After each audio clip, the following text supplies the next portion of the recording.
Cookery சேனலை பார்த்து யார் வேணாலும் சமையல் பண்ணலாம். ஆனா சுவையான சமையல் பண்றது எப்படி? நான் இதயம் நல்லெண்ணெயில சமையல் பண்றேன். ஆஹா ஓஹோன்னு பாராட்டுறாங்க. நீங்களும் இதயம் நல்லெண்ணெயில சமையல் பண்ணுங்க, பாராட்ட வாங்குங்க.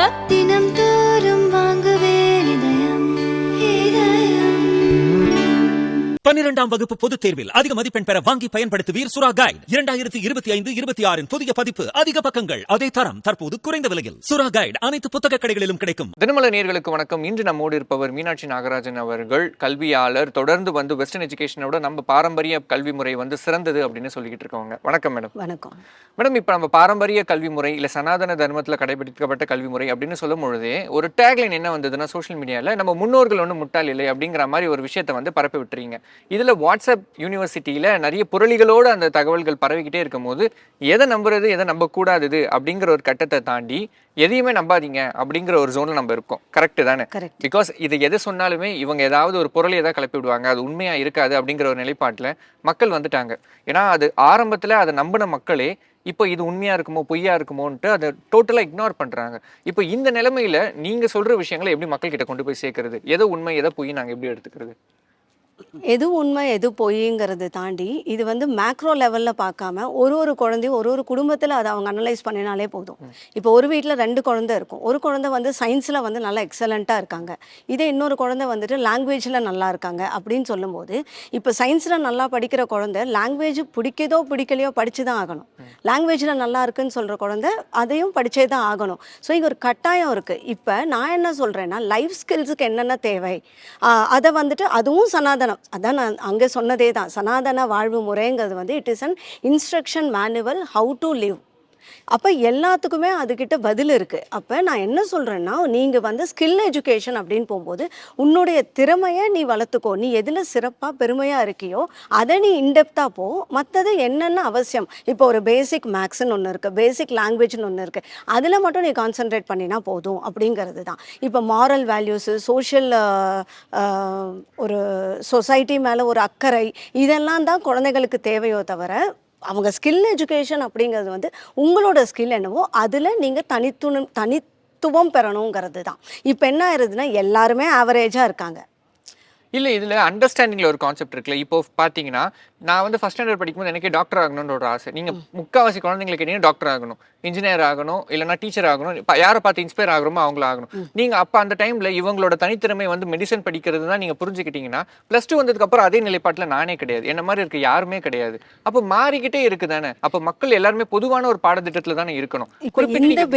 இப்போ இந்த பேசிக்கே நீங்கள் பார்த்தீங்கன்னா, ஒரு குழந்தைக்கு நான் டாக்டர் ஆகணும், ஒரு குழந்தைக்கு நான் வக்கீல் ஆகணும், அது ஏன் அது சொல்லுதுங்கிறதுலையே நான் முரண்படுறேன். பிகாஸ் நீ எதை பார்க்குறியோ, எக்ஸ்ப்ளோர், எக்ஸ்பீரியன்ஸ் அண்ட் எக்ஸ்பர்டைஸ். நீ உனக்கு எல்லா வாய்ப்பையும் கொடுக்கணும். நீ சுருக்கிற எனக்கு வாய்ப்புகளை நீ சுருக்கும்போது, உனக்கு ஆப்ஷன்ஸ்னு வரும்போதே அங்கே நீ ஒரு விஷயத்தை திணிக்கிறோம். குழந்தைகளுக்கு ஒரு டாக்டர்கிட்ட நீ கூட்டிகிட்டு போகும்போது தானே அவங்க டாக்டர் அப்படிங்கிறது நம்ம குழந்தைங்க. நான் என்ன சொல்கிறேன்னா, குழந்தைங்களாவே விட்டுருங்க. ஒரு 7 வயசு வரைக்கும் அந்த குழந்தைங்களுக்கு இது படி, English, maths, science, don't make it a subject wise, make it a skill orient. அது முக்கியமாக அந்த 7.5 வயசு வரைக்கும் பிரெயின் கம்ப்ளீட்டாக வளர்ந்து முடிகிற வரைக்கும் அது ஒரு ஃபிசிக்கலாக நீ எல்லாமே ஒரு டெவலப்மெண்ட்டு, க்ரோத் அப்படிங்கிறதெல்லாம் ஒரு பாயிண்ட் வரைக்கும் அது லெட் இட் க்ரோ. ஸ்கில்லுங்கிறது ஏதாவது மேம் லிஸ்ட் பண்ணுங்களேன். இப்போ ஸ்கில்லுன்னு நான் சொல்கிறது எப்படி சொல்கிறேன், இப்போ ஸ்கில்லுன்னு சொல்கிறதுன்னா, இப்போது எனக்கு நீ ஹிஸ்ட்ரி, ஜாகிரஃபி, மேக்ஸ் அப்படின்னு நீ கொடுக்காம you just make it a நான் இப்போ அங்கே வெளியே சொன்ன அந்த டொமைன்ஸும் தான், அந்த டொமைன் மட்டும் எடுத்துக்கலாம். அந்த டொமைனை நீ ஸ்டிமுலேட் பண்ணு. இப்போ பிரெயினில் நீங்கள் பார்த்தீங்கன்னா ப்ரூனிங்னு ஒன்று நடக்குதுன்னு சொல்கிறோம். I don't want to get it too technical. எப்படின்னா, ஒரு விஷயத்தை நீ பண்ணாமையே விட்டுட்டு இருந்தேன்னா அது உனக்கு பண்ண முடியாமல் போயிடும். அப்போ நான் என்னுடைய கருத்து என்னன்னா, எல்லாத்தையும் நீ எக்ஸ்பீரியன்ஸ் பண்ணவே. இது சயின்ஸு, இது மேக்ஸு, இது இப்போ எங்கள் ஸ்கூலில் நான் எங்களோட டீச்சர்ஸுக்கு நான் அட்வைஸ் பண்ணுறது இதுதான். Don't teach English as a subject, teach the subjects in English. புரியுதுங்களா? ஸோ இது ட்ரீ அப்படின்னா இதை நீ பயாலஜியில் கொண்டு போய் போடாது. இது அந்த மல்டி டைமென்ஷனல்னு சொல்கிறாங்க. இப்போ எக்ஸாம்பிள் வந்து என்னோட குழந்தைக்கு வந்து ரியோ ஒலிம்பிக் நடந்த டைமில் வந்து ரியோ ஒலிம்பிக்ஸுங்கிற ஒரு கான்செப்ட் மட்டும் எடுத்துகிட்டு ஒரு மல்டி டைமென்ஷனல் ப்ராஜெக்ட் ஒன்று பண்ண சொன்னாங்க. அதில் மேக்ஸ் இருக்குது. எங்கே இருக்குன்னா எவ்வளோ யார்டு, எவ்வளோ கிலோமீட்டர்ஸ், எவ்வளோ மீட்டர்ஸ் இருக்கணும் ஒரு பேஸ்கெட் பால் கிரவுண்ட். சயின்ஸ் இருக்குது. என்ன எனர்ஜி யூஸ் பண்ணால் நீ ஃபுட்பால் விளையாடலாம். அதில் ஒரு இங்கிலீஷ் இருக்குது. Right an essay about Olympics in English. Tamil இருக்குது. அதில் ஒரு வரலாறு இருக்குது. ரியோங்கிறது என்ன, அதோட கிளைமேட்டிக் கண்டிஷன்ஸ் என்ன, அது பற்றி. அப்போ எந்த ஒரு சப்ஜெக்டையுமே இப்போ இது வந்து ரியோங்கிறது வந்து ஒலிம்பிக்ஸுங்கிறது நீங்கள் விளையாட்டுன்னு சொல்லுவீங்களா, இல்லை இது வந்து ஒரு மல்டி டைமென்ஷனல்னு சொல்லுவீங்களா? மல்டி டிசிப்ளினரி அது யார் ஹேண்டில் பண்ணுறா, யார் எப்படி எடுத்துக்கிறான்றதை பொறுத்து இருக்கு. இதுதான் நான் வந்து சொல்கிறது. இப்போ நீ இதை வந்து ஒவ்வொரு இடத்துலையும் நீ பார்க்க விடு அந்த குழந்தைய வந்து ஒரு கிளாஸ் ரூமில் போட்டு அடைச்சு பண்ணாத. உன்னோட வாழ்க்கை முறையில் அதை கொண்டு போ. டெய்லியும் டே டு டே அந்த 7.5 வயசு வரைக்கும் mother is the best teacher. அம்மா கூட வச்சுக்கணும். அப்போ சனாதன வாழ்வு முறைப்படி என் குடும்பமும் மாறணும். காலையில் எந்திரிக்கணும், 4 மணிக்கு எந்திரிக்கணும். ஏன் 4 மணிக்கு எந்திரிக்கணும்? அதில் ஒரு சயின்ஸ் இருக்குது, அதில் ஒரு லாஜிக் பிஹைண்ட் இருக்குது. எல்லாத்தையும் இந்த வழிபாட்டு முறைகளில் நம்ம கொண்டு வரணும். இப்போ நம்ம என்ன பெருசாக பண்ணிட்டோம்னா, கோவில்ங்கிறது வந்துட்டு வழிபாட்டு ஸ்தலம்னு கொண்டு வந்திருக்கோம். ஆனால் அங்கே தான் உங்களோட அத்தனை டொமைனும் சாட்டிஸ்ஃபை ஆகுதுங்கிறது தான் என்னோட ஆர்கியூமெண்ட். இல்லை, இப்போ நம்ம எஜுகேஷன் சிஸ்டம் பொறுத்த வரைக்கும் நீங்கள் வந்து வெஸ்டர்ன் எஜுகேஷன் இல்லை இப்போ இருக்கிற எஜுகேஷனை டிபேட் பண்ணலாம், இதில் இருக்க குறைகளும் சுட்டி காமிக்கலாம். ஆனால் என்டையராக அது தப்பு அப்படிங்கிறது. என்டையராக அது தப்பு. ஏன்னா நான் வந்து எனக்கு ஒவ்வாததையும் எனக்கு நீ கொடுக்குறேன். மேம், இப்போ நீங்கள் டீச்சராக இருக்கீங்க, எஜுகேஷனலிஸ்ட்டாக இருக்கீங்கன்னா நீங்கள் அதே வெஸ்டர்ன் எஜுகேஷன் எல்லாருமே அந்த மெக்கன் எஜுகேஷனை பற்றியே பேசிக்கிட்டு இருக்காங்க. பட் இப்போ இருக்கிற சக்ஸஸ்ஃபுல் பீப்புள் இன் தமிழ்நாடு எடுத்துக்கோங்க. இப்போ தமிழ்நாடோட பொருளாதாரம் வந்து அப்படியே 2 மடங்காக உயர்ந்ததுக்கு காரணம் இப்போ இருக்கிற ஐடி துறை. அது அந்த வெஸ்டர்ன் எஜுகேஷனோட ஒரு தாக்கம் தானே. இல்லைன்னா நீங்கள் அதே விவசாயம் தானே பண்ணிக்கிட்டு இருந்தீங்க. இன்னைக்கே அப்புறம் ஐடி ஃபீல்ட்ல இருந்து எத்தனை பேர் விவசாயத்துக்கு திரும்பி வர்றாங்க? இது வந்து அந்த ஐடி ஃபீல்ட்ல இருக்கிற நாலேஜ், அதை கேபிட்டலைஸ் பண்ண முடியும் அப்படிங்கிற ஒரு நாலேஜ், பொருளாதாரம், அதை நம்மளுடைய பாரம்பரியத்துல புகுத்துறோமே தவிர நம்ம வந்து அது தவறு அப்படின்னு சொல்லிட்டு திருப்பி ஐடில இருந்து வந்து விவசாயத்துக்கு வரல. ஐடில இருக்கிறவங்க இன்னும் பெட்டர் பிளேஸ்மெண்ட் பண்ணலாம் தானே விவசாயத்துக்குள்ள வராங்க. அதாவது ஐடியில் இப்போ இதோட பேஸுக்கு நான் மறுபடியும் போகிறேன். ஐடி ஃபீல்டு ரொம்ப ஃப்ளரிஷிங்காக இருக்குதுன்னு நீங்கள் சொல்கிறீங்க. நான் என்ன சொல்கிறேன்னா, நீ எந்த ஃபீல்டில் இருந்தாலும் அங்கே வந்து பணம் மட்டுமே பிரதானமாக. இப்போ சக்ஸஸ்ன்னு நீங்கள் யாரை சொல்லுவீங்க? என்ன சக்ஸஸ்ன்னு சொல்ல முடியாது. பிகாஸ் நான் ஃபினான்ஷியலி கமர்ஷியலி ஹிட் ஆனால் தான் அது சக்ஸஸ். கரெக்ட்டுங்களா? ஒரு அளவுகோல் தானே. உங்க மீட்டர் வேற, என்னோட மீட்டர் வேற, இன்னொருத்தரோட மீட்டரா இருக்கலாம். லைக் இப்போ பொருளாதாரத்துல பின்னாடி இருக்கிறவங்களுக்கு நல்ல பொருளாதாரம். என்னோட மீட்டரை என்ன செட் பண்ண வைக்கிறதுக்கு உன்னோட எஜுகேஷன் என்ன தூண்டுதுன்னு சொல்றேன். நீ எனக்கு கொடுக்குற இந்த எஜுகேஷன் என்ன பண்ணுதுன்னா, பணத்தை மட்டுமே நோக்கி போ, படிக்கிறத தவிர எனக்கு வேற எதுவுமே வேண்டாங்கிற அளவுக்கு. எந்த குழந்தையும் வெளியே போறதில்லை, விளையாடுறது இல்லைங்கும் போது இது என்னோட ஆஸ் அ ஹியூமனா என்னோட வளர்ச்சி, அதாவது க்ரோத் அண்ட் டெவலப்மெண்ட்டை வந்து சப்ரெஸ் பண்ணுதுன்னு சொல்கிறேன். இந்த படிப்பில் நீ போய் இன்ஃபோசிஸில் உட்காரணும், நீ இங்கே போய் ஒரு பெரிய ஒரு ஐடி கம்பெனியில் நீ உட்காரணுங்கிறது என்னை ஃபோர்ஸ் பண்ணுது. இல்லை சரி, எத்தனை என்ஜினியரிங் காலேஜஸ் இருக்குது, எவ்வளோ பேர் ஐடிலேயே இருக்காங்க? அதுவும் ஒரு $1 மில்லியன் கொஸ்டின் தானே. நான் பேசிகிட்டு இருக்கிறது வந்து சக்ஸஸ் ஆனவங்களை பற்றி கிடையாது. ஃபெயிலியர் ஆயிருக்கான் பார்த்தியா, அவன் ஏன் சக்ஸஸ் ஆக முடியலங்கிறத பற்றி. அதாவது இவங்க வந்து அவங்கள பார்த்து ஓடுறதுனால தான். அப்படி ஓட வேண்டாம். சக்ஸஸ் ஆனவன்லாம் that was his cup of டீன்னு சொல்கிறேன். இப்போ நான் வந்து ஒரு டீச்சராக சக்ஸஸ் ஆகிருக்கேன்னா that is my cup of tea. அப்போ நான் விரும்பி நான் அதை பண்ணுறதுனால தான் என்னால் சக்ஸஸ்ஃபுல்லான டீச்சராக இருக்க முடியுதுன்னு சொல்கிறேன். ஆனால் வேலைக்கு வந்து நீங்கள் ஏன் வேலைக்கு வரீங்க அப்படின்னு நான் ஒரு இன்டர்வியூவில் ஒரு டீச்சர்கிட்ட கொஸ்டின் கேட்குறேன்னா, இல்லை மேம், டீச்சருக்கு வந்துட்டோன்னா நம்ம பெருசாக படிக்க வேண்டாம். ஸோ எதை நோக்கி எதை நான் இது வந்து நான் பணத்தையும் ஒரு வாழ்வாதாரத்துக்கும் என்னோட படிப்பு இருக்குதோ தவிர என்ன ஒரு மனுஷனா அந்த ஹோலிஸ்டிக் டெவலப்மெண்ட் என்னோட எஜுகேஷன் கொடுக்கறதில்ல. நான் ஒரு பாமர மக்கனா உங்களுடைய கருத்தை நான் எக்ஸப்ட் பண்ணிக்கிறதுல எனக்கு ஒரு தடையா இருக்கிறது என்ன அப்படின்னு பார்த்தீங்கன்னா, இல்லை பொதுவாகவே எடுத்துப்போமே, நீங்கள் அதை சனாதன முறை கல்வி முறை அப்படின்னு சொல்றீங்க. இதை வந்து ஒரு ஹிந்துவா இருக்கிறவன் வந்து ஓகே ஏதோ நம்மளோட சார்ந்தது ஒரு விஷயம் அப்படின்னு கேட்டுட்டு போயிடுவான். ஒரு கிறிஸ்துவரோ ஒரு இஸ்லாமியரோ பொதுவாக நம்ம ஊரில் இருக்கிறது வந்து எல்லா தரப்பு மக்களும் இருக்காங்க, எல்லாருமே இதை அக்செப்ட் பண்ணிக்கணுன்ற ஒரு விஷயம் இருக்கு. ஸ்கூல் நீங்கள் வெறும் ஹிந்துஸ்க்காக மட்டும் நடத்தலாம், எல்லாருக்காகவும் நடத்திட்டு இருக்கீங்க. கரெக்டா? ஸோ இப்போ இந்த விஷயத்தை அக்செப்ட் பண்ணும்போது எனக்கு சனாதன தர்மம்னா என்ன வருதுன்னா, நான் கேள்விப்பட்ட 2-3 விஷயங்கள் தான். ஒன்று குலக்கல்வின்னு ஒன்று இருக்கு, அப்புறம் அந்த இடத்துல தீண்டாமை இருந்திருக்கு. குலக்கல்வின்னு எங்க இருக்கு? இதுவே பெரிய டிபேட்டபிள் டாபிக். இது மட்டுமே நம்ம ரொம்ப குலக்கல்வின்னு ஒன்று கிடையவே கிடையாது. ஸ்கில் எஜுகேஷன் தான் இருந்திருக்கு. நீங்கள் குலக்கல்வின்னு எதை சொல்கிறீங்க அப்படின்னா, இதுக்கு ஒரு சின்ன எக்ஸாம்பிள் நான் சொல்கிறேன். இது என்னோட பெர்செப்ஷனில் நான் உங்களுக்கு ஃபைன் சொல்கிறேன். மேம். இப்போ என்னோட அண்டர்ஸ்டாண்டிங் தப்புனே வச்சுப்போம். அப்போ இதெல்லாம் வந்து என்னோட தப்பான அண்டர்ஸ்டாண்டிங். என்னோட அண்டர்ஸ்டாண்டிங் தான் சமூகத்தோட அண்டர்ஸ்டாண்டிங். கரெக்ட்டுங்களா? இல்லை, அப்போ இது நீங்கள் அப்போ இது நீங்கள் சரியான அண்டர்ஸ்டாண்டிங். குலக்கல்வின்னு சொல்கிறது இதுதானான்னு நான் புரிஞ்சுக்கிறேன். Let me make myself clear. அதாவது ஒரு குயவர் அவங்க பையன் குயவம் தான் அந்த பானை செய்கிற வேலை தான் பண்ணணுமா, நெசவாளரோட பையன் நெசவாளர் வேலை தான் பண்ணணுமா அப்படின்னு நீங்கள் கேட்குறீங்க. இதுதானே நீங்கள் சொல்கிற குலக்கல்வி. எக்ஸாக்ட்லி. நான் இதுக்கு என்ன பதில் சொல்கிறேன்னா, எனக்கு எஜுகேஷன் கல்வி எஜுகேஷன் வேலை அப்படி நான் இதை ஒரு சும்மா உங்களோட அண்டர்ஸ்டாண்டிங்காக நான் பிரிக்கிறேன். என்னோட ஒரு ஒரு மேஸ்திரியோ இல்லை ஒரு நீங்கள் சொல்கிற குயவரோ நெசவாளரோ விவசாயியோ அவங்க பையனுக்கு இந்த ஸ்கில்லை அவர் கொடுக்குறாரு. அப்பா கிட்டேருந்து எனக்கு இன்ஹெரிட்டாக எனக்கு அது கிடைச்சிருக்கு. இப்போ எனக்கு கிடைக்கும் போது நான் வாழ்வாதாரத்துக்கோ சாப்பிட்றதுக்காகவோ பணம் சேர்த்துவதற்காகவோ நான் ஒரு வேலைக்கு போகணும் அப்படிங்கிற ஒரு உந்துதல் எனக்கு அங்கே இல்லை. எனக்கு அங்கே ஒரு ப்ரெஷர் கிடையாது. ஏன்னா எனக்கு ஆல்ரெடி என்னோட ஃபுட்டுக்கு ப்ரெட்டுக்கு எனக்கு ஆல்ரெடி எக்யூப்டு. இப்போ இதுக்கு தான் இங்கே படிக்க போகிறேன். இப்போ இதுதான் என்னோட டிஃப்ரென்ஸ். அது குலக்கல்வி கிடையாது. ஒரு டேலண்ட்டை நான் இன்ஹெரிட் பண்ணிக்கிட்டேன். இப்போ நான் இது எனக்கு பிடிச்சிருக்கு அப்படின்னா நீ அங்கே வரவே கூடாதுன்னு யாருமே சொல்லலை. நீ வா, ஒரு குலக்கல்வியில தான் இருக்கணும் இல்லை. பட் எனக்கு இங்கே ஒரு ப்ரெஷர் இல்லை. எனக்கு ஃபினான்ஸுக்கு ஆல்ரெடி நான் ரெடி பண்ணிட்டேன். எனக்கு ஒரு தொழில் இருக்குது. அப்போ நான் கல்வியாக படிப்பேன். என்னோட ஹோலிஸ்டிக் டெவலப்மெண்ட்டுக்கு என்னோட இந்த டொமைனெல்லாம் சாட்டிஸ்ஃபை ஆகிற மாதிரியான எஜுகேஷன் இருக்கும். ஆனால் இப்போ என்னோட எஜுகேஷனே அங்கே போகுது. இப்போ நான் எனக்கு இந்த ஸ்கில் எஜுகேஷன் எனக்கு பிடிச்சிருக்குன்னா அப்பா எதில் கஷ்டப்பட்டாரு நெசவில், ஓகே இதை நான் ஆட்டோமேட்டட் பண்ணுறேன், இதை நான் பவர்லூம் பண்ணுறேன். அதில் உன்னோட டேலண்ட்டும் உன்னோட டெக்னாலஜியும் நீ இன்கார்பரேட் பண்ணிகிட்டே வருவேன். எனக்கு ஒரு ப்ரெஷர் வரும்போது இப்போ நான் படிக்கிறது வேலைக்கு போகிறதுக்கு ஸ்கில்லையும் எடுக்க விட மாட்டேங்கிறீங்க. எல்லாரும் படிக்கிற மாதிரி என்னால் படிக்கவும் முடியல. அப்போ இது வந்து எனக்கு இது சொல்லப்பட்டது. நான் டிஸ்லெக்ஷியா கோர்ஸ் இந்த கற்றலில் குறைபாடு இருக்க குழந்தைகளில் சொல்லப்பட்டது என்னென்னா, எத்தனையோ குழந்தைகள் வந்து ஜுவனைல்ஸாக இருக்கிறதுக்கு காரணம் வந்து சரியான படிப்பு வரலைங்கிறாங்க. இப்போ ஒரு 10 மணி 11 மணி ஒரு டிஸ்லெக்ஷிக் குழந்தைக்கு படிக்க வர்றது கிடையாது. அந்த குழந்தை நீ இதை படித்து தான் ஆகணும்னு ஒரு ப்ரெஷர் நீ கொடுக்கும்போது அந்த குழந்தை 11 மணிக்கு மேலே அதுக்கு ஸ்கூலில் இருக்க பிடிக்கலங்கும் போது ஸ்கூலுக்கு போகிறத தவிர்க்குது. 6வது வரைக்கும் அம்மா அழுது அனுப்பலாம், 8வது வரைக்கும் அடித்து அனுப்பலாம், 12வதுக்கு மேலே ஒன்றும் பண்ண முடியாது. அந்த குழந்தை வெளியே வந்து விட்டுற. நீ படிக்கவும் இல்லை, உன்னை படிக்க விடவும் மாட்டேங்கிறாங்க டீச்சர்ஸு. ஏன்னா உனக்கு இது வந்து ஒரு பெரிய வாஸ்ட் சப்ஜெக்ட். இப்போ வந்து ஒரு டீச்சர் 100 குழந்தைக்கும் சொல்லித்தர டேலண்ட் இருக்கவங்க தான் டீச்சராக வரணும். அப்படி இருந்தால் அது என்னோட பேஷனாக இருந்ததுன்னா somehow I will make my child to study. இல்லைன்னா என்ன பண்ணுவேன், என்னுடைய ஒர்க்கில் டீச்சருக்கு ஒரு ப்ரெஷர் இருக்குது, அத்தனை பேரும் படிக்கணும், அவன் படிக்கவும் மாட்டேங்கிறான். அப்போ என்ன பண்ணுறேன், நான் போட்டு அடிக்கிறேன். அப்போ அது நேச்சுரலி அங்கேருந்து ஒரு for every action that is an equal opposite. அந்த குழந்தைக்கு படிப்பு பிடிக்கிறது இல்லை. அப்போ அந்த குழந்தைய வெளியே விட்டுறேங்க.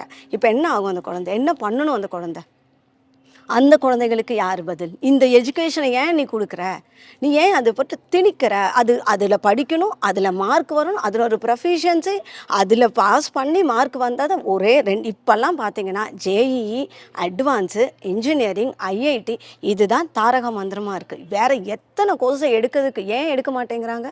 Finance, salary. இப்போ நான் பிஏ ஜியாகிரஃபி படிக்கிறேன்னு நீங்கள் சொல்கிறீங்கன்னு வச்சுக்கோங்களேன், யார் அக்செப்ட் பண்ணுவாங்க? பண்ண மாட்டாங்க. அப்போ நீ எது உன்னோடைய கல்வியை தீர்மானிக்குது? உன்னோட வேலை வாய்ப்பு. பொண்ணு கூட கொடுக்க மாட்டாங்க.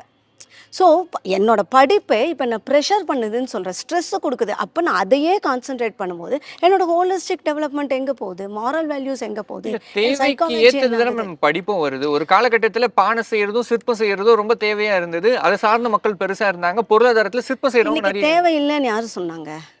அவ்வளவு தேவைகள் இருக்கா? இருக்கு. இது வந்து இன்னும் சொல்லணும்னா நம்ம கோவில் கட்டுறதே வந்துட்டு வேலை வாய்ப்புகள் தானே. அது ஒரு அதுதான் சொல்கிறேன், கோவில் கட்டுறது அப்படின்னா கோவிலாக மட்டும் பார்க்கக்கூடாது. அங்கே வந்து அப்போ சிற்பிகளுக்கு வேலை கிடைச்சதா, கட்டிட கலைஞர்களுக்கு வேலை கிடைச்சா, அங்கே ஒரு ஆர்கிடெக்ட் இருந்திருப்பாங்களா, அங்கே ஒரு மோர் கொடுக்கறதுக்கு ஒரு பாட்டி இருந்திருக்குமா, எல்லாருமே மொத்தமே வளர்ந்தது, மொத்த சொசைட்டியும் வளர்ந்தது. அவங்களுக்கு ஒரு ஆப்ஜெக்டிவ் இருந்தது. அதுதான் நான் சொல்கிறேன், நமக்கு ஒரு ஆப்ஜெக்டிவ் இருக்கும்போது உன்னோட எமோஷன்ஸு எக்ஸைட்மெண்ட்டையும் ஸ்ட்ரீம்லைன் பண்ணும்போது, சேனலைஸ் பண்ணும்போது அங்கே உன்னுடைய செல்ஃப் டிசிப்ளின்ங்கிறது வந்து அங்கே டெவலப் ஆகுது. செல்ஃப் டிசிப்ளின் வந்துட்டாலே போதும், they will be very productive, கன்ஸ்ட்ரக்டிவாக இருப்பாங்க சொசைட்டிக்கு ஆன் த ஹோல்.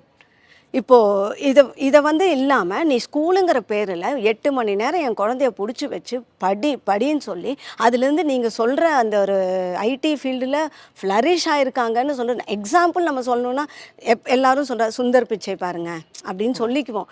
எத்தனை பேர் வெளியில் சுற்றிட்டு இருக்கிறாங்க. அவரை பார்த்து தானே எல்லாம் படிக்க போயிருப்பாங்க. அவருக்கு விரும்பி தான் படித்தார். இப்போ என் பொண்ணு வந்து ரொம்ப கிளியராக இருப்பாங்க.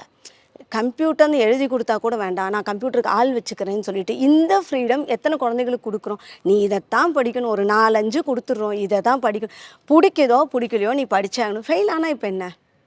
இப்போ ஒரு குழந்தை 5 சப்ஜெக்ட்லேயும் ஃபெயில் ஆகாதில்ல. இதை நான் அதுதான் சொல்கிறேன், நீ என்ன ஆகணும்னு ஆசைப்பட வேண்டாம், உனக்கு என்ன வருதுங்கிறதுக்கு ஆப்பர்ச்சுனிட்டி கொடுன்னு சொல்கிறேன். Skill education. இப்போ வந்து துரியோதனன் வந்து கதையில் சிறந்தவனாக இருந்தான், பீமன் வந்து கதையில் சிறந்தவனாக இருந்தான், அதுலேயே வந்து வில்லில் சிறந்தவனாக இருந்தான்.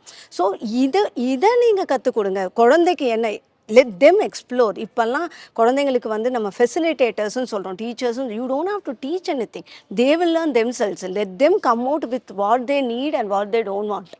நம்ம பேரண்ட்ஸ் வந்து இன்டைரக்டாக பற்றியா அவங்கெல்லாம் பாரு ஆன்சைட் போயிட்டாங்களாமா, இதுவே ஒரு ஸ்ட்ரெஸ் தான். நீ படித்தா படிக்கலைன்னா போ, எவ்வளோ மார்க் வருதோ வரட்டும், நான் அதெல்லாம் கேட்கவே மாட்டேன், அதுவும் ஸ்ட்ரெஸ்ஸு தான். இல்லை நீங்கள் சொன்ன ஸ்கில் பேஸ்ட் எஜுகேஷன் நான் அங்கேயே வரேன் மேம். பின்னாடி பார்த்தீங்கன்னா 1000 குழந்தைங்க ஒரு ஊர்ல இருக்காங்கன்னா எத்தனை பேர் வந்து குருகுலத்துக்கு போய் படிச்சிருப்பாங்க? ஸ்கில் பேஸ்ட் எஜுகேஷன் 1000 குழந்தைங்களுமா படிச்சாங்க? எல்லாருமே படிச்சிருப்பாங்க. நம்ம வந்து பேசுறது இப்ப எல்லாருமே இருங்க ஸ்கூலுக்கு போயிருந்தா அன்னைக்கே வந்து சர்ஜரியில சுஷ்ருதா தானே பெஸ்ட்னு சொல்றோம். ஒவ்வொருத்தருக்கான் சுஷ்ருதா தான் ஃபர்ஸ்ட் சர்ஜரி பண்ணினவர். இது எல்லாம் வெஸ்டர்ன் இருக்கு மேம். நீங்க எடுத்தீங்கன்னா தமிழ் நீங்க அவனோட வரலாறு எடுத்தீங்கன்னா இவங்க தான் முதல்ல எல்லாரையும் அப்படி சொல்லல. அவர் தான் முதல் சர்ஜரி பண்ணியிருக்காருன்னு நான் சொல்றேன். இன்னும் நான் முடிக்கல. அவருக்கு யாரு சொல்லி கொடுத்துருப்பாங்க சர்ஜரி? அவருக்கு அங்க ஒரு டாக்டர் இருந்திருப்பாருல்ல, அவரோட குரு இருந்திருப்பார்ல, அதோட எக்ஸ்டென்ஷன் தான் சுஷ்ருதா ட்ரை பண்ணியிருப்பாரு. அவருக்கு ஒரு டீச்சர் இருந்திருப்பார்ல, அவரு கிளாஸ் ஒரு 20 குழந்தைங்க படிச்சிருந்துருப்பாங்கல்ல. அவங்க சுஷ்ருதா அளவுக்கு சர்ஜரி பண்ற அளவுக்கு ரிசர்ச் அவர் ப்ராடிகியா இருந்திருப்பாரு. மற்றவங்கெல்லாம் டாக்டர்ஸ் அங்கங்க சர்வீஸ் பண்ணியிருப்பாங்கல்ல. அப்போ எப்படி ஒரு குழந்தை தான் நான் சொல்லி கொடுத்தேன்னு எப்படி நம்ம சொல்ல முடியும்? அப்போ அந்த ஸ்கூல்ல நிறைய பேர் படிச்சிருப்பாங்கல்ல, அன்னைக்கும் கல்விகள் இருந்திருக்கும்ல. இல்லை நான் சொல்றது, நீங்க ஒரு சமூகத்துல எடுத்தீங்கன்னா நிறைய லெவல் ஆஃப் மக்கள் அந்த காலத்துல இருந்திருக்காங்க, எல்லாருக்குமே அந்த கல்வி போய் சேர்ந்திருக்கும்னு சொல்றேன். இப்போ சிற்பம் செதுக்கிற காலகட்டத்துல ஒரு துணி துவைக்கிறவரோட குழந்தையும் அதே குருகுலத்துல உட்காந்து படிச்சிருக்கோன்றீங்களா நீங்க? கண்டிப்பா நிச்சயமா படிச்சிருக்கோம். நம்ம இதெல்லாம் நம்ம எடுத்து ஆராய்ச்சி பண்ணாம நுனிப்புள் மேயறோம். இப்ப நான் வந்து கண்டிப்பா படிச்சிருக்கோம்னு கான்ஃபிடென்ட்டா நான் சொல்றேன். படிச்சிருந்தா அவங்க பசங்க ஏன் படிக்கல? அதுக்கு அடுத்த தலைமுறையும் படிக்கல. அதுதான் நான் சொல்றேன். அன்னைக்கு எனக்கு அந்த ஃபிஷ் அந்த வாஷர்மேனோட பையனுக்கு தொழிலுக்கு ஒரு கான்ஃபிடென்ஸ் கொடுத்துட்டேன் நான். ஸோ அவன் ஓவரால் இப்போ மீனவர் தான் நாயன்மார் ஆனார், ஒரு விவசாயி தான் நாயன்மார் ஆனார், ஒரு குயவர் தான் ஆழ்வாராக இருந்தார். அப்போ அவங்கெல்லாம் படிக்கவே இல்லைன்னு சொல்லிடுவோமா? அவங்க ஸ்கூலில் அவங்கள மட்டும்தான் கூப்பிட்டு படிக்க வச்சுருப்பாங்களே. அப்போ அவர் எப்படி ஒரு குயவர் வந்து ஆழ்வாராக உயர்ந்திருப்பார்? அப்போ குயவர்னு நம்ம சொல்கிறது அவரோட தொழில். அவர் படிச்சிருப்பா. அப்போ தானே பாசுரங்கள் எழுத முடியும். படிப்பு இருந்திருக்கணும்ல, எஜுகேஷன் இருந்திருக்கணும்ல. எல்லாருமே படிச்சிருக்காங்க, எல்லாரும் ஸ்கூலுக்கு போயிருப்பாங்க. அன்னைக்கு குருகுல கல்வி முறையில் எல்லாரும் கண்டிப்பாக படிச்சிருப்பாங்க. ஆனால் என்ன படிச்சிருப்பாங்கன்னா, இதுதான் ஒரு ஏடிஎல், நம்மளோட டெய்லி லைஃபுக்கு என்ன ஆக்டிவிட்டீஸ் ஃபார் டெய்லி லைஃப், அந்த எஜுகேஷன் இருந்திருக்கும், ஸ்கில் எஜுகேஷன் இருக்கும். நீ அதில் எதில் சிறக்கணும்னு நினைக்கிறியோ அதில் சிறந்திருப்பேன். குயவர்னா அவரை நீ இதைத்தான் படிக்கணும், அது படிக்கக்கூடாதுன்னு சொல்லியிருந்தா அப்போ அவர் கவிதை பாடல்கள் எழுதியிருக்கவே மாட்டார்ல்ல. மீனவர் ஒரு பாணர் வந்து பாட்டு பாடுறவர், அவர் பாட்டு எழுதினார், ஓகே. இப்போ வந்து மாணிக்கவாசகரோட அப்பா பாட்டு பாடினதுக்கு ஒன்றும் ப்ரூஃப் இல்லையே, ஆனால் அவர் பாடியிருக்காருல்ல. நீங்கள் இந்த ஸ்கில் பேஸ்ட் எஜுகேஷன்லையும் இந்த குலக்கல்வியிலையும் இருக்கிற குழப்பம் ஏன் இருக்கலாம் அப்படிங்கிற ஒரு புரிதலின் அடிப்படையில் கேட்குறேன். இப்போது ஒரு நகைக்கடை வியாபாரியோட பையன் அதே திருப்பி அவர்கிட்ட அந்த ஸ்கில் இருக்கலாம், திருப்பி அதை செய்யறதுல வந்து அவர் என்றைக்குமே பிரச்சனை பண்ணது கிடையாது. ஏன்னா சொசைட்டியில் அது ஒரு ஸ்டேட்டஸான ஜாப். ஆனால் நீங்கள் என்னைக்கு வந்து இந்த ஒரு மண்பானை செய்கிறவரையோ, ஒரு மீன் பிடிக்கிறவரையோ, இல்லை ஒரு துணி துவைக்கிறவரோட பசங்களை வந்து இந்த தொழிலில் வருமானம் கம்மிங்கிறத தாண்டி ஸ்டேட்டஸ் வைஸ் அதை கம்மி அப்படின்னு ஒரு சமூகம் நம்ப ஆரம்பிச்சு. யார் சொன்னது இதுங்க? அதுதான் நான் சொல்கிறேன். பின்னாடியே போங்களேன். என்னோடதுல வர்ணாசிரமம் தான் இருந்தது. இப்போ வந்து நீ வந்து சிந்திப்பவன் சிந்திச்சு, விவேகானந்தர் நமக்கு தெரிஞ்சு ஒரு 60 வருஷம் வரைக்கும் கூட துணி துவைக்கிறவங்கள வீட்டு வாசலுக்கு முன்னாடி வர விட யார் இதை பண்ண? சரி ஓகேங்க, இப்போ நான் ஒரே ஒரு கொஸ்டின் உங்களுக்கே கொடுக்குறேன், இதுக்கு நீங்களே ஆன்சர் பண்ணிடுங்க. பிரிட்டிஷர் வரதுக்கு முன்னாடியும் இந்த மாதிரி காஸ்ட் சிஸ்டம் இருந்தது அப்படின்னு உங்கள் ஆர்கியூமெண்ட் இருக்குதுன்னா நம்ம ஃபர்தராக பேசலாம். பிரிட்டிஷர்ஸ் வர வரைக்கும் இருந்துச்சுங்களா? காஸ்ட் சிஸ்டம் இல்ல, அவங்களோட ஒர்க் பேஸ்டா வந்து அவங்களோட வேலை செய்யறத வச்சே பேசுவோம். அப்படி இருந்ததுங்களா? நீயே தான் இதெல்லாம் பண்ணணும், நீயே தான் இதெல்லாம் பண்ணணும்னு சொன்னாங்களா? இப்போ பிரிட்டிஷ்காரர் வந்தார் இல்லையா? வந்ததுக்கு அப்புறமேலு அவர் ஏன் நீங்கள் சொல்கிற அந்த மேல்குலத்தவர்களை வந்து நீங்கள்லாம் இனி இந்த வேலை பாருங்கள், நீங்கள்லாம் அந்த வேலை பாருங்கன்னு ஏன் சொல்லலை? அவர் அழிச்சிருக்கலாமே. அப்படி ஒரு விஷயமே நம்மக்கிட்ட இல்லைங்கிறேன். பிரிட்டிஷர்ஸ் வந்து இருக்கிறதாக காட்டினாங்க. இதை வந்து அவங்க டிவைட் பண்ணினாங்க. ஆண்டனி சார் சொன்ன மாதிரி they created it and they manipulated that we have to believe that there were caste system. It was not there. வர்ணம் வேற, நீங்கள் எப்போ வேணாலும் நீங்கள் அந்த வர்ணத்துக்கு போய்க்கலாம். இப்போ பாசுரம் எழுதிட்டேன்னாலே நான் வந்து பிராமணன் ஆயிடுறேன்னு சொல்கிறேன். நான் பிறப்பால் நான் பிராமணன் கிடையாது. நான் வந்து இப்போ நான் வந்து இப்போ ப்ரீச் பண்ணணும், நான் ஒரு ஃபிலாசபி சொல்லி கொடுக்கணும், நான் சொல்லி கொடுக்கணுங்கும் போதே நான் பிராமணன் ஆயிடுறேன். நான் பிஸ்னஸ் பண்ணிட்டேன்னா பிராமண குடும்பத்துல ஒருத்தர் பிறந்திருக்காரு, அந்த கடமைகளை செய்யாம ஒரு போருக்கு போறாருன்னா ஒரு பிராமணன் கிடையாதுங்க தான் நம்ம ஆப்ஷனுங்கிறேன். இப்போ ராஜராஜ சோழன் உடையார் நீங்கள் படிச்சீங்கன்னு வச்சுக்கோங்களேன், அதில் ஒரு வீரர் வந்து பிராமணராகவே காட்டுறாங்க. நீங்கள் படிச்சீங்கன்னா தெரியும். நான் என்ன சொல்கிறேன்னா, செய்யும் தொழிலை கொண்டு தான் வர்ணம் பிரிக்கப்பட்டதோ தவிர இந்த கேஸ்ட்டுங்கிறது நம்மளதே கிடையாது. Again you can divide. இப்போ நான் வந்து சொல்லி கொடுக்கறதுல இருக்கேன். என் பொண்ணு நாளைக்கு பிஸ்னஸ் பண்ணினாங்கன்னா ஷீ பிலாங்ஸ் டு தட் வர்ணா தான். இது வந்து இவங்க பண்ணி விட்டுட்டு போனது. நீங்கள் வந்து பிராமின், நீங்கள் வந்து பிள்ளை கம்யூனிட்டி, நீங்கள் கவுண்டர் கம்யூனிட்டி, அதெல்லாம் இவங்க சொன்னது தானோ தவிர இது எல்லாம் நம்மக்கிட்ட இல்லவே இல்லை. இருக்கிறதா விர்ச்சுவலாக ஒன்று வச்சு அதை நம்ப வச்சுருக்காங்க, மேனிப்புலேட் பண்ணியிருக்காங்க. Still will believe it. And இதை ஏன் நம்ம இந்த சிஸ்டத்துலேருந்து எடுக்கவே மாட்டேங்கிறாங்க? அப்போ எடுத்துக்கலாம்ல. ரிசர்வேஷனுக்கு அது தேவைப்படுதுன்னு நினைக்கிறேன். எதுக்கு ரிசர்வேஷன்? அதான் நான் திரும்பவும் சொல்கிறேன். இப்போ எனக்கு தானே இப்போ ரிசர்வேஷன் வேணும். இப்போ ஒரு ஃபார்வர்ட் கம்யூனிட்டின்னு வச்சுக்கோங்களேன், அவர் தானே கேட்கணும் எனக்கு நீங்கள் இப்போது அவங்களுக்கு 55 மார்க் எடுத்தால் போதும்னு சொல்கிறாங்க.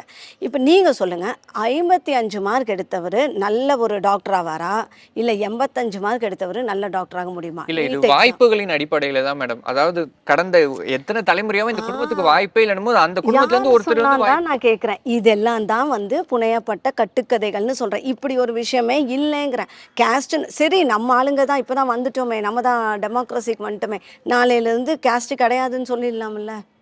கேஸ்டே கிடையாது. இருங்க, இதுவெல்லாம் விட்டுருங்க. நம்ம குலக்கல்வி எல்லாத்தையுமே தூக்கி போட்டுடலாம். இப்போ இருக்க வெஸ்டர்ன் மெக்கலே ஃபார்ம் ஆஃப் எஜுகேஷனுக்கே நான் வரேன். எனக்கு என்னோட அந்த குழந்தைக்கு கிடைக்கிற ஆப்ஷன் என் குழந்தைக்கும் கிடைக்கணும்ல. நானே அனுபவிச்சிருக்கேன். இதைய நல்ல மார்க் எடுத்தும் எனக்கு வந்து பிகாம் கிடைக்கல. அப்படிங்கும்போது எனக்கு கிடைக்கணுமா கிடைக்கக்கூடாதா சொல்லுங்கள்? சரிப்பா, அவரை அடிச்சிங்க, நசுக்கணும், டார்ச்சர் செய்தோம், ஓகே ஃபைன். இப்போ நான் என்ன சொல்கிறேன்னா, உன்னை பண்ணினதை நீ இப்போ என்ன பண்ணாத, எல்லாரும் ஈக்குவல், மார்க் படி நீ கொடுத்துருன்னு நான் சொல்றேன். இல்ல, அதுக்கு ஒரு டைம் எடுக்கும்ல மேம். ஒரு 100 வருஷமாவது எடுக்கும்ல. அதாவது எல்லாருமே ஈக்குவல், எல்லாருக்குமே ஒரு தலைமுறையில எல்லாருக்குமே ஒரு வாய்ப்பு அது கொடுக்கப்பட்டுருச்சு அப்படிங்கிற மாதிரி ஒரு ஈக்குவாலிட்டி வரும்போது அடுத்து இப்போ ஈக்குவாலிட்டி இல்லைன்னு சொல்றீங்களா? இன்னும் ஒரு தலைமுறையில கூட முதல் பட்டதாரிகள் இன்னும் நிறைய பேர் இருக்காங்கல்ல. அவங்க டேட்டாஸ் இது எல்லாமே வந்து எவ்வளவு பேர் இருக்காங்க, எவ்வளோ பேர் இல்லாமல் இருக்காங்க. நான் இப்போ என்ன கேட்குறேன்னா, எல்லாமே இப்போ டேட்டாஸ் இருக்குது, ஃபேக்ட்ஸ் இருக்குது. நம்ம அதை டேட்டாவையும் ஃபேக்டையும் பேசணும். இப்போ வந்து எனக்கு அந்த ஆப்பர்ச்சுனிட்டி இல்லை. இப்போ என்னுடைய பொண்ணுக்கு நாளைக்கு வந்து அவள் நீட் எக்ஸாமில் எவ்வளோ மார்க் எடுத்தால் பாஸ் கிடைக்கும் அப்படிங்கிறது வந்து எங்களுக்கு it is $1 million question. And question என்னுடைய குழந்தையோட எதிர்காலம். இப்போது என்னோடய தாத்தா பாட்டி, உங்களோட கணக்குப்படி எங்கள் தாத்தா பாட்டியெல்லாம் நல்லா சாப்பிட்டுட்டாங்க 3 நேரம்னு, நான் எத்தனை நாளைக்கு இனி சாப்பிடாமல் இருக்கணும்? என்னுடைய வாழ்வாதாரத்தை வந்து கீழே இருக்கணுமா? இங்கே தான் நான் சொல்கிறேன், படிப்புங்கிறது பணம் சம்பாதிக்கிறது கிடையாது. படிப்புங்கிறது holistic development of a human. பணம் சம்பாதிக்கிறதுங்கிறது வந்து தொழில். இது ரெண்டையும் நம்ம போட்டு ரொம்ப கன்ஃபியூஸ் பண்ணி குழப்பி ஸ்டில் வந்துட்டு it is like that. Because குலக்கல்வி முறைங்கிறத நான் எங்கேயுமே நான் யூஸ் பண்ணல, அதை நீங்கள் தான் யூஸ் பண்ணீங்க. நான் சொல்கிறது ஸ்கில் எஜுகேஷன். எனக்கு என்ன சரியாக வருமோ, இப்போ நான் நல்லா பேசுகிறேன் அப்படின்னா என்னை பேச விடு. So one final question ma'am, இதுக்கு எனக்கு என்ன சரியாக வருங்கிறத கண்டுபிடிக்கிற வயசு என்ன ஆஸ் எஜுகேஷனலிஸ்ட்? இது எப்படி தெரியுங்களா? இதை நீங்களும் நானும் கண்டுபிடிக்க முடியாது. எனக்கு நான் தான் கண்டுபிடிக்கணும், உங்களுக்கு நீங்கள் தான் கண்டுபிடிக்கணும். இது வந்து இது இன்னொரு பெரிய டாபிக். இப்போது நீங்கள் வெளிநாட்டில் எலிசபெத் டெய்லர் அதெல்லாம் என்ன கம்யூனிட்டி? அது வந்து அவங்களோட கேஸ்ட்டு கிடையாது.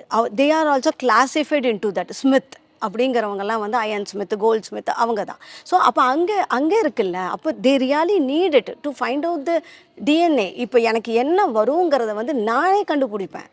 எனக்கு எங்கள் அப்பா செய்கிற தொழில் எனக்கு நல்லா வரும், 90% வரும். ஏதோ ஒரு சான்ஸ் 2 சான்ஸ் தான் வந்துட்டு I have to find somewhere, அது இது இல்லை என்னோட கப் ஆஃப் டீ, இது கிடையாது அப்படின்னு நான் வெளியில் போகிறது வந்துட்டு ரொம்ப கம்மியான ரேஷியோவாக தான் இருக்கும். பட் என்னோட ஜீனில் வந்து என்னோட ஸ்கில் என்ன இருக்கோ அது கண்டிப்பாக இருக்கும். Okay ma'am, thank you ma'am. Thank you so much.